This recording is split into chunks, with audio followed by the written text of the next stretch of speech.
membahas hubungan dua arah antara sistem pendidikan dan perkembangan masyarakat di Indonesia. Pendidikan bukan hanya alat untuk meningkatkan pengetahuan dan keterampilan individu saja, tetapi juga berperan dalam membentuk struktur sosial, ekonomi, dan budaya masyarakat. Sebaliknya, dinamika masyarakat juga mempengaruhi bagaimana sistem pendidikan berkembang dan beradaptasi terhadap perubahan zaman. Bagian yang pertama, pengaruh sistem pendidikan terhadap perkembangan sosial, ekonomi, dan budaya dalam masyarakat.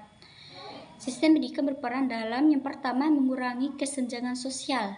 Pendidikan memungkinkan mobilitas sosial bagi kelompok kurang mampu, namun tanpa kebijakan yang inklusif, pendidikan justru bisa memperbesar kesenjangan. Yang kedua, meningkatkan pertumbuhan ekonomi. Pendidikan menghasilkan tenaga kerja berkualitas yang meningkatkan produktivitas dan kesejahteraan ekonomi. Yang ketiga, mempertahankan dan mengubah budaya.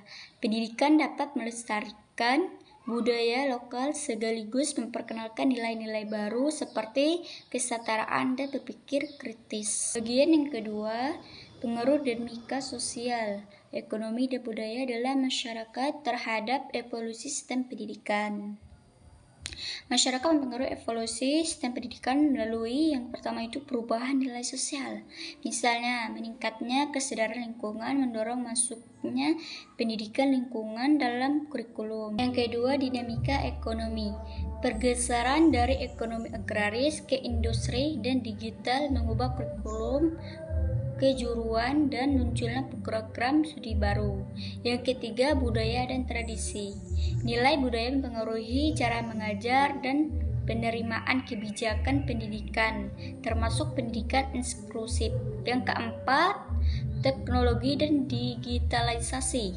Digitalisasi pendidikan semakin berkembang seiring dengan kemajuan teknologi dan perubahan pola kerja. Kemudian yang ketiga, implikasi praktis dari hubungan timbal balik antara pendidikan dan masyarakat. Ada beberapa. Yang pertama itu kebijakan pendidikan harus berbasis kondisi lokal.